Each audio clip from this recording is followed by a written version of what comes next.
사람들은 종종 자신이 진정으로 사랑하는 자를 위해서라면 그 무엇이든 아깝다고 생각하지 아니하고 기꺼이 그 모든 것을 내어주는 수고와 헌신을 하는 것을 봅니다.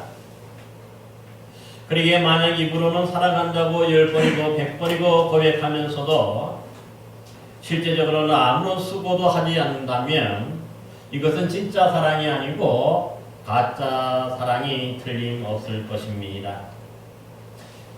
그러므로 누구든지 진정 사랑하는 사람을 위해서라면 누가 뭐라 해도 거기에 아랑곳하지 않고 자신의 모든 것을 다 기꺼이 희생하고 또 수고하는 그러한 사랑의 바보가 되는 것입니다. 그렇습니다. 우리 주님 예수님께서도 진정 저와 여러분들을 진심으로 사랑하시기 때문에 그 십자가에서 죽음마저도 마다하지 않으시고 감당하시고 우리를 위해서 피를 흘려주심으로 우리가 죄의 용서를 받게 되었고 우리가 하나님의 백성이 되고 하나님의 자녀가 되어 구원받는 그런 놀라운 일들이 벌어진 줄로 믿습니다. 저와 여러분 모두도 진정 우리를 사랑하셔서 바로 이 땅에 독생자 외아들을 보내주신 그 하나님의 그 크신 사랑을 덧입어서 오늘도 믿음으로 승리하는 여러분 되시기를 간절히 기원합니다. 여러분 오늘 사도 바울은 본문 19절 20절에 보니까 다시 한번 고린도 교회의 그 성도들에게 너희는 지혜로운 자로서 어리석은 자를 기쁘게 용납하는구나. 누가 너희를 종으로 삼거나 잡아먹거나 빼앗거나 스스로 높이거나 뺨을 칠지라도 너희는 용납하는구나 책망합니다. 사실 여러분도 아시다시피 지혜롭다 하는 말은요 사실 사물을 잘 분별한다는 그런 뜻이기 때문에 좋은 말이고 또한 칭찬하는 그런 말인 것도 볼 수가 있습니다. 근데 본문에서 이 사도 바울이 이 고린도 교회 성도들을 지혜롭다고 하는 것은요 결코 칭찬의 말이 아닙니다. 그들을 칭찬하는 말이 아니라 오히려 그들을 꾸짖고 책망하는 하나의 반어법적인 표현입니다. 그러기에 어리석게도 대적자들이 자기 자랑과 자기 그 칭찬에 그 현혹이 되어서 다른 예수, 다른 양, 다른 복음을 용납하고 받아들였기 때문에 그들에게 이렇게 어리석은 자라고 그렇게 얘기하는 것을 볼 수가 있습니다. 사실 이 고린도 교회 성도들은 스스로는 그 누구보다도 지혜롭다고 생각했던 자들입니다. 그러나 이처럼 대적자들이 그 대적자들임을 분별하지도 못하고 오히려 어리석게도 본문에 보니까 5가지 면에서 그들을 잘 받아들였다 하는 것을 볼 수 있습니다. 먼저 고린도 교회 성도들은 보니까 누가 너희를 종으로 삼아도 잘 용납하였다 합니다. 여기서 종으로 삼는다 하는 말은요 성도들을 존중하고 또 섬기는 것이 아니라 그들 위해 군림하고 그들 위해서 뭡니까? 상전 노릇하는 것을 바로 이 종으로 삼는다 하는 그런 표현으로 말하고 있는 것입니다. 그럼에도 불구하고 이 고린도 교인들은 어찌된 영혼인지 이 지혜롭게 분별하지 못하고 대적자들이 자신을 종으로 삼아서 자기들을 부려먹고 또 그 위에 상전 노릇을 해도 그대로 받아들이는 그런 어리석음을 범하였던 것입니다. 또한 두 번째로 보니까 고린도 교회 성도들이 누가 너희를 잡아먹어도 잘 용납하였다고 합니다. 여기서 잡아먹는다는 것은 그 원어적으로 보면요 마치 기생충처럼 자기는 노력하지 않고 남의 옆에 붙어서 다른 사람이 피땀 흘려 노력한 그 결과를 가로채는 것을 바로 잡아먹는다고 하는 그런 표현을 쓰는 것을 볼 수가 있습니다. 그러니까 이 대적자들이 이 고린도 교회에서 함께 있으면서 그들을 보호하고 그들을 주는 것이 아니라 어떻게 한 것입니까? 오히려 그들 겉에서 기생충처럼 붙어서 그들에게서 자신의 배를 채우기 위해서 성도들을 희생양으로 삼았다는 것을 말하고 있는 겁니다. 그래도 불구하고 이 고린도 교회 교인들이 지혜롭게 분별하지 못하고 어리석게도 이러한 것까지도 잘 받아들였던 것입니다. 또 세 번째로 보니까 누가 너희를 빼앗아도 잘 용납하였다고 합니다. 여기서 빼앗는다 하는 이 표현은요, 그 낚시할 때 마치 이 작은 미끼를 던져서 큰 물고기를 잡아 올리는 것을 뜻하는 말입니다. 그러니까 이 고린도 교회 대적자들이 화려한 언변을 통해서 그 미끼를 그들에게 투척한 거지. 자기 자랑과 자기 칭찬을 통해서 그들에게 미끼를 투척한 거예요. 그런데 그들이 그것을 넙죽 받아먹으면서 어떻게 됩니까? 더 큰 것을 내어주게 되는, 아마 이런 지혜로운 뭡니까? 지혜롭지 못하고 어리석게 그렇게 굴었던 것을 볼 수가 있습니다. 그래서 그 화려한 언변과 자기 칭찬만 믿고 어떻게 하였습니까? 그들에게 경제적인 그런 뭡니까? 많은 후원을 하였던 것을 보게 되죠. 또 네 번째로 보니까 누가 스스로 높여도 잘 용납하였다고 합니다. 이 스스로 높인다는 것은 아시다시피 자기를 높임으로 당연히 뭡니까? 상대방을 낮추고 또 대놓고 무시하고 하대하는 것을 뜻합니다. 그러니까 이 대적자들은 이 고린도 교회 교인들에게 마치 그들을 위해서 군림하면서 하대하는 말 자체입니다. 그래서 때로는 욕도 하고 때로는 뭡니까? 그들이 함부로 대했다 하는 그런 뜻이지. 이 목사님들 중에서도 가끔 보면 이런 분들이 있어요. 함부로 욕하고 막 말을 막 하고 군림하고 지배하려고 하는 그런 분들인데 똑같은 모습인 거지. 그런데도 어떻게 합니까? 성도들이 그걸 아멘으로 받아요. 참 아무리 그래도 그런 걸 어떻게 아멘으로 받습니까? 이 참 어리석은 짓이에요. 이 고린도 교인들이 바로 이런 어리석은 짓을 저질렀던 것을 볼 수가 있습니다. 또한 다섯 번째로 보면 더 합니다. 누가 너희 뺨을 치더라도 잘 용납하였다 합니다. 여러분 뺨을 칠 때 왜 뺨을 칩니까? 뭔가 잘못한 것에 대해서 말을 다 듣지 않으니까 그 다음에 뺨을 때리는 거지. 그게 폭력을 행사하는 것을 뜻합니다. 그러니까 이 대적자들이 때로는 이 고린도 교인들에게 이 폭력도 행사했다는 거죠. 그런데 놀라운 일은 뭘까요? 이 자신들이 뺨을 맞아도 어떻게 했다는 거예요? 그걸 받아들였다는 것은 무슨 뜻이냐면 자신들이 잘못했으니까 벌받아 마땅하다고 생각하고 그걸 뭡니까? 오히려 은혜로 받아들였다는 거예요. 이건 은혜가 아니에요. 여러분 예수님이 그 대적자들 향해서라든가 다른 사람 향해서 누구를 치거나 또 뭡니까? 뺨을 때린 적이 있습니까? 아니에요. 그런데도 불구하고 이 어리석게도 고린도 교인이 이 정도로 어리석어서 그들을 잘 받아들이고 오히려 후대하고 또 재정적으로 후원했던 것도 볼 수가 있습니다.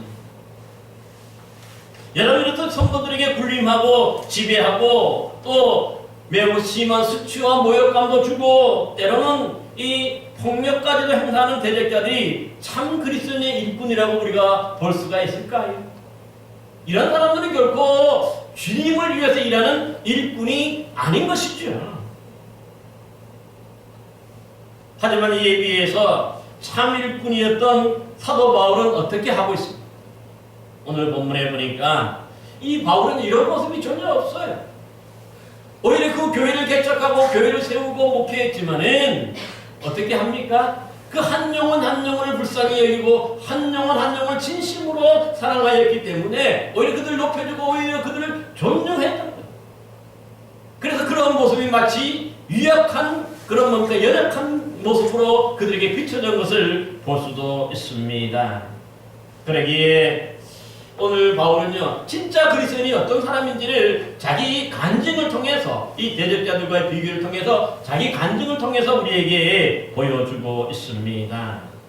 그러기에 본문 22절 23절에 보면은 당시 이 대적자들은 자신들은 히브리인이고 이스라엘인이며 또 아브라함의 후손인 것들을 이 고린도 교인들에게 자랑하고 또 내세웠던 것을 볼 수가 있습니다. 그러니까 이러한 뭡니까? 자신들의 뒷배경이 아주 튼튼하기 때문에 자신들이 그리스도의 일꾼이라고 그렇게 내세운 거죠. 여러분 잘 아는 대로 이 히브리인이고 이스라엘인이고 아브라함의 자손이라는 것은요, 유대인만이 가지고 있는 특별한 선민의식에서 생겨난 것이죠.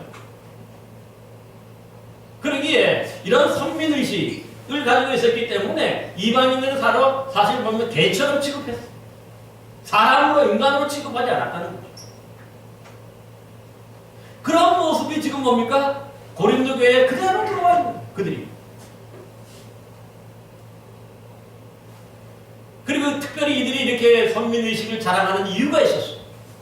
왜냐하면 사실 이 사도 바울이 그 교회에서 개척하고 목회했던 사도 바울은 어떤 사람입니까? 그들이 겉으로 볼 때는 원래 이 바울의 고향이 어디냐면은 이방 지역인 이 터키 지금의 남부에 길리기아 다소라는 도시. 이방 도시고 아주 촌인 거죠. 쉽게 말하면은.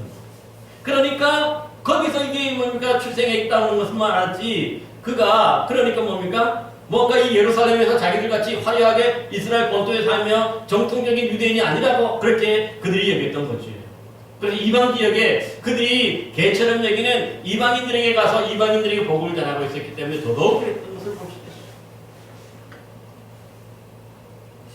그렇지만 사도 바울은 뭐라고 얘기합니까? 나도 히브리인이고 이스라엘인이고 아브라함의 후손이라고 당당하게 얘기합니다. 왜입니까? 사실 이방 지역인 길리기아 다소에서 태어나기는 했지만은 어려서부터 그가 예루살렘으로 옮겨가서 거기서 바로 성장하였고, 특별히 잘 아는 대로 뭡니까? 이 예루살렘에서 가장 유명했던, 이스라엘에서 가장 유명했던 당시에 가말리엘이라는 사람의 그 랍비가 있었는데 이 사람 밑에서 공부한 거죠. 구약의 율법을 공부한 거죠.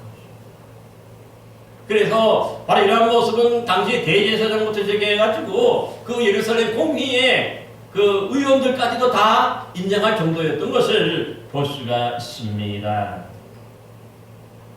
그러기에 이렇듯 뭔가 이 대적자들은 사실은 자기들이 어떤 특별한 것들을 내세워가지고 이것들이 뭡니까? 마치 그리스도의 더 좋은 그리스도일 뿐이냐? 그렇게 얘기를 했지만은 사실 이런 학벌이라든가 이런 출신 배경들, 이런 특별한 선민의식 이런 것 자체가 그리스도의 일꾼다운 그런 기준은 아닌 것이지. 왜 그렇습니까? 여러분 아무리 이런 인간적이고 특별한 어떤 그런 것들을 가지고 있다 할지라도 만약에 그의 믿음이 부족하고 또 이 복음에 대한 열정, 수고, 헌신이 없다면 이러한 사람은 진짜 사도, 진짜 그리스도의 일꾼이 아닌 것을 볼 수가 있습니다. 그러기에 오늘날 우리들도 마찬가지 어떤 세상적인 어떤 기준과 세상적인 어떤 그런 배경들, 그런 어떤 자랑거리를 가지고 주의 교회에서 내세울 수가 없는 거죠. 이러한 부분에 있어서 사실은 뭡니까? 오늘날에도 보면은 서울대 출신이라 그래가지고 다 목회 성공한 건 없어요. 크게 오늘날 보면 없습니다. 뭔가 학벌이 좋고 뒷배경이 좋다고 목회 잘하는 것은 결코 아니에요. 그런 뜻입니다. 진짜 중요한 것은 뭐냐면 주님에 대한 열정이고 복음에 대한 열정이 있는 사람이에요. 하나님은 이런 사람들을 들어서 주는 것을 볼 수가 있어요. 또 한 가지 당시 대적자들이 본문 23절에 보면은 자신들이 자칭 그리스도의 일꾼이라고 이렇게 자랑했는데요. 이에 대해서 바울은 뭐라고 합니까? 한마디로 그들이 정신없는 말이라고 일축해버립니다. 말도 안 된다는 소리입니다. 왜 그럴까요? 오늘 본문에서 그래서 이 사도 바울이 진짜 그리스도의 일꾼이 어떤 사람인지를 보여주지. 바로 오늘 본문에 보니까 진짜 그리스도의 일꾼은 누구냐? 우리 주님을 위해서라면, 주님이 피로 값주고 사신 이 몸된 우리 교회를 위해서라면은 자신의 목숨까지도 마다하지 않고 기꺼이 희생하고 드릴 수 있는 그런 열정과 헌신, 수고할 수 있는 사람이 진짜 그리스도의 일꾼임을 말씀하고 있습니다. 여러분 그러기에 자신의 그 예를 들고 있죠. 오늘 본문에 보면은 그러니까 사도 바울은 그리스도의 진정한 일꾼으로서 주님이 맡겨주신 이 복음 전도의 사명을 감당하다가 어떻게 합니까? 빌립보 감옥에도 갇히고 로마 감옥에도 갇혔어요. 특별히 잘 아는 것처럼 또 사도행전 16장에 보면은 이 빌립보 감옥에 갇혔을 때에 밤중에 어떻게 합니까? 거기서 원망하고 불평하는 것이 아니라 바울과 실라가 함께 하나님을 찬양하죠. 찬양할 때에 거기에 옥문이 열리고 그들이 도망갈 수 있는 기회가 충분히 있었으나 그러지 않았어요. 오히려 거기서 바로 이 간수장에게 세례를 베푸고 그들을 구원하는 그런 모습도 우리가 잘 볼 수가 있는 것이죠. 뿐만 아닙니다. 사도 바울은 이 그리스도의 일꾼으로서 주의 복음을 전하다가 만에 하나 감암매를 5번이나 맞았다고 얘기하고요. 특별히 그가 이 루스드라에서 보면은 이 주의 복음을 전하다가 돌에 맞아 죽은 것처럼 되어서 사람들이 그냥 마을 밖으로 내버려 던져지는 그런 일들도 있었어요. 대단한 사람입니다. 아마 이 정도 죽을 위기를 겪고 위험을 겪었다면 그 자리에 접고 뭐죠? 나는 이제 더 이상 할 수 없다 생각하고 고향으로 돌아가고 다시 뭡니까? 편한 데로 갔을 거예요. 그런데 사도 바울은 그리스도의 일꾼이기 때문에 자기가 말을 듣더라도 주의 복음을 전한다고 하는 그런 열정과 사명이 있었잖아요. 그래서 그 죽었던 것 같은 그러한 뭡니까? 몸을 털털 털고 일어나서 다시 더 내려가서 또한 복음을 전하는 것을 볼 수가 있습니다. 뿐만 아닙니다. 또한 이 사도 바울은 그리스도의 일꾼으로서 주의 복음을 전하다가 그 전하기 위해서 늘 보면 한 곳에 오래 머물리지 않죠. 계속해서 여행을 하고 계속해서 여행을 합니다. 길을 합니다. 그래서 그 어려움들이 참 많았다는 거지요. 왜냐하면 아무도 없는 곳, 믿음의 사람도 없고 그러다 보니까 경비도 없고 하니까 어떻습니까? 굶기도 하고 때로는 이 추위를 견딜 수밖에 없었고요. 더위를 견딜 수밖에 없고 때로는 강도가 아무것도 없는 데도 불구하고 강도에게 위협을 당하기도 하고 강에 빠져 죽을 뻔도 하고 바다에 빠져 죽을 뻔도 하고 수많은 그런 위기와 어려움을 겪게 되는 것을 볼 수가 있습니다. 그럼에도 불구하고 바울이 이 주의 복음을 전하는 것을 포기합니까? 아니죠. 어렵고 힘들어도 오히려 주의 복음을 전하지 않으면 내게 화가 미칠 것이라고 생각했어요. 고린도 전서 9장에. 그러니까 어떻게든 내가 죽는 그 순간까지 하나님 나라에 들어가는 그 순간까지라도 자신은 주의 복음을 전하게 하려고 목숨 걸고 그렇게 나서는 것을 볼 수가 있습니다. 이러한 정도에 대한 열정과 복음에 대한 뭡니까? 헌신이 있으니까 어떻습니까? 거기에 따라서 열매가 맺혀지는 것을 봐요. 그래서 아시아 지방, 터키 지방에서도 보면은 에베소 교회로부터 시작해서 골로새 교회, 라오디게 교회든 루스드라 교회든 수많은 교회를 세우죠. 또한 이 유럽으로 건너가서 이 마게도냐 지방에 빌립보 교회도 세우고 데살로니가 교회도 세우고 베레아 교회도 세우고 또 이 고린도 교회도 세우고 또 갱그레아 교회라든가 수많은 교회를 그렇게 세우고 이러한 복음에 대한 열정과 헌신을 통해서 그가 주의 일꾼이기 때문에 이것을 감당하지 않을 수가 없었던 거죠. 내가 복음을 전하지 않고 내가 이 일을 그만둔다면 화가 미친다고 그렇게 생각했기 때문에. 그러기 오늘 본문에 보면은 마지막에 28절에 뭐라고 얘기합니까? 이 외의 일은 고사하고 아직도 날마다 내 속에서 눌리는 일이 있으니 곧 모든 교회를 위하여 염려하는 것이라고 하였습니다. 여기서 날마다 내 속에서 눌리는 일이라 하는 것은 뭐냐면 그게 바로 우리의 마음을 짓누르는 거죠. 스트레스, 압박감이죠.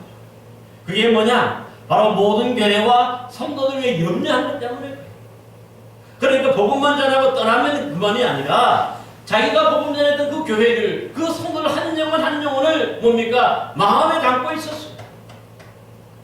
그러다 보니까 잘하는 신앙생활 잘하는 교인들도 있지만 어떻습니까? 신앙생활 잘 못하는 교인들도 있기 마련이죠. 그 잘하는 생각으로 생각하면 기쁨도 있고 감사도 있지만은 또 이 신앙생활 잘 못하고 있고 때로는 뭡니까? 교회를 떠나가는 그런 사람도 있고 하니까 그런 영혼들 생각할 때 뭡니까? 마음에 엉망이 있어. 스트레스가 있어. 그래서 하나님께 기도하는 것을 볼 수가 있습니다. 이렇게 뭔가 이 열정과 사명을 가지고 정말 일하는 사람의 진정 그리스도의 일꾼이죠. 뭔가 남들이 이미 다 이뤄놓은 것을 그런 데 가가지고 기생충처럼 붙어서 희생양으로 삼아서 빼앗아 먹고 잡아먹고 이러한 사람들이 결코 그리스도인이 일꾼이 아니라고 하는 것을 오늘 분명히 우리 본문 말씀을 통해서 말씀하고 있습니다. 그러기에 이 대적자들이 스스로는 그리스도 일꾼이라 자청했지만은 이 바울처럼 또 주님을 위해서 또 교회를 위해서 옥에 갇힌 적도 거의 없고 잡혀서 매봐 죽거나 또 뭡니까 죽을 뻔한 위기를 당하는 일도 없었던 것이죠. 왜일까요? 그만큼 그들은 이런 어려움과 수고와 아픔의 자리나 또 이 핍박이나 박해의 자리에는 어떻게든 피하고 가지 않았기 때문에 그렇습니다. 좋은 자리를 찾아갔기 때문에 그런 거죠. 그러기에 그들이 난민들이 이미 일궈놓은 이런 좋은 교회들 찾아가가지고 그들에게 재정적인 후원을 받고 거기에서 붙어 있으니까 좋은 꿀만 빨아먹게 되고 이 고난이나 고생, 주님을 위한 헌신과 수고는 하지 않았던 것도 볼 수가 있습니다. 그러기에 우리가 지난 시간에 살펴봤지만 이들이야말로 거짓 사도고 속이는 일꾼이고 광명의 청소로 가장하는 사탄의 종이라고 하는 것을 말씀하고 있는 것입니다. 그러기 이들은 결코 진짜 그리스도의 일꾼이 아니었던 것을 볼 수가 있습니다. 오늘날도 마찬가지입니다. 누가 진정으로 우리가 주님을 위하고 누가 진정으로 교회를 위하느냐 할 때에 이렇듯 뭔가 이미 다른 분들의 수고 헌신으로 이미 이루어놓은 그런 열매만 따먹고 누리는 자들이 아니라 바울처럼 예수님을 위해서 주님의 이 몸된 교회를 위해서 그 어떤 희생과 수고를 마다하지 않는 그러한 사람들이 진정한 그리스도의 사람이요 그리스도의 일꾼임을 우리는 기억해야 할 줄로 믿습니다. 그러기에 오늘 우리 스스로 한번 생각해 보시기를 바랍니다. 나는 정말 이 주님을 위해서 어떤 수고와 헌신을 하고 있는가? 혹시 나는 다른 사람을 다 이루는 그런 만들어 놓은 좋은 열매만 따먹으려고만 하지 않는가 하는 그런 것을 스스로 한번 생각해 보시기를 바랍니다. 그래서 이제부터라도 여러분 뭔가 주의 교회를 위해서 이제 헌신하고 수고하는 여러분들이 되어야 할 줄로 믿습니다. 왜냐하면 주님은요 우리 모두를 이렇게 그리스도인을 부르는 이유 자체가 바로 주님을 위해서 교회를 위해서 헌신하고 수고하도록 그렇게 부르신 것을 볼 수가 있습니다. 여러분들에게 예수님은 말씀하셨습니다. 내가 죽도록 충성하라. 그리하면 내가 생명의 건을 너희에게 주리라. 아멘. 그러니까 우리가 주님이 우리에게 바라시는 것이 뭡니까? 주님을 위해서 주님이 세우신 이 몸된 교회를 위해서 죽도록 충성하라고 하는 것을 우리에게 말씀하시고 있는 거잖아요. 그래야 주님 다시 오시는 그날에 생명의 물관을 주시겠다고 말씀하고 있기 때문입니다. 그러기에 어떤 분들은 이 추운 새벽마다 교회에 나와서 이 기도하는 그런 수고 헌신을 하는 분도 계시고요. 또 어떤 분들은 어제도 보니까 토요일인데도 불구하고 추웠어요. 그런데도 불구하고 교회를 위해서 청소하는 그런 수고와 헌신하는 분들도 있었습니다. 또 어떤 분들은 보니까 주방에서 성도들 위해서 음식을 준비하는 이 수고와 헌신을 하기도 하고 어떤 분들은 50분 일찍 먼저 나와서 찬양을 준비하며 때로는 이 찬양을 하나님께 영광 돌리는 그런 수고와 헌신을 하는 분도 있습니다. 또 어떤 분들은 교인들을 모셔오기 위해서 주일마다 차량 운전으로 이 수고와 헌신을 하는 분들도 계시고 또 어떤 분들은 추움에도 불구하고 바깥에 서서 이 축복을 나눠주고 그래도 그 뭡니까 맞이하는 그런 사람들도 있는 것을 볼 수가 있습니다. 여러분 이런 분들이라고 왜 오늘같이 이 아주 추운 날에 그냥 예배만 드리고 갔으면 하는 바람이 왜 없겠습니까? 누구나 당연히 춥거나 더운 날이 되면 똑같이 아무것도 하지 않고 그냥 따뜻한 집에서 있고 싶은 것이 바로 우리 모두의 인지상정이기 때문입니다. 그러나 정말 이 주님을 위해서 헌신하고 수고하고자 하는 그런 열정과 그런 헌신이 있으니까 이런 분들은 어떻습니까? 집에서 그냥 쉽게 설 수가 쉴 수가 없는 것이죠. 어떻게든 주님의 교회를 위해서 또 주님을 위해서 자신이 감당해야 할 일들을 능히 감당하는 그런 분들이 계신 것을 볼 수가 있습니다. 그러기에 여러분, 예수님은 말씀하시기를 누구든지 나를 따라오려거든 자기를 부인하고 자기 십자가를 지고 나를 따르라 말씀하셨습니다. 여러분에게서 이 자기를 부인하고 자기 십자가를 진다는 말은요, 내가 안주하고 싶고 내가 편안해지고 싶고 뭔가 내가 평안히 쉬고 싶은 그런 마음을 부인하고 주님을 위해서 이 열정과 헌신과 수고로 뜨거운 열정으로 다가서서 일하는 것을 뜻하는 것입니다. 그러기에 오늘 우리가 진정한 그리스도인으로 우리가 부름받았다면 또 우리 주님을 위해서 우리 교회를 위해서 진정으로 또 헌신하고 수고하는 저와 여러분들이 되어야 할 줄로 믿습니다. 이러한 수고와 이러한 땀을 통하여서 그것이 바로 하나님 나라의 상급으로 맺혀지게 될 줄로 믿습니다. 그러기에 이 시간 주님을 위해서라면 또 우리 주님의 몸된 교회를 위해서라면 기꺼이 헌신하고 수고하였던 이런 사도 바울처럼 저와 여러분 모두도 좋은 그리스도의 일꾼들이 되셔서 주님을 위해서 또 주님의 몸된 교회를 위해서 기꺼이 수고하고 헌신하는, 그래서 하나님의 영광이 되고 기쁨이 되는 복된 성도들 되시기를 간절히 기원합니다. 기도하겠습니다.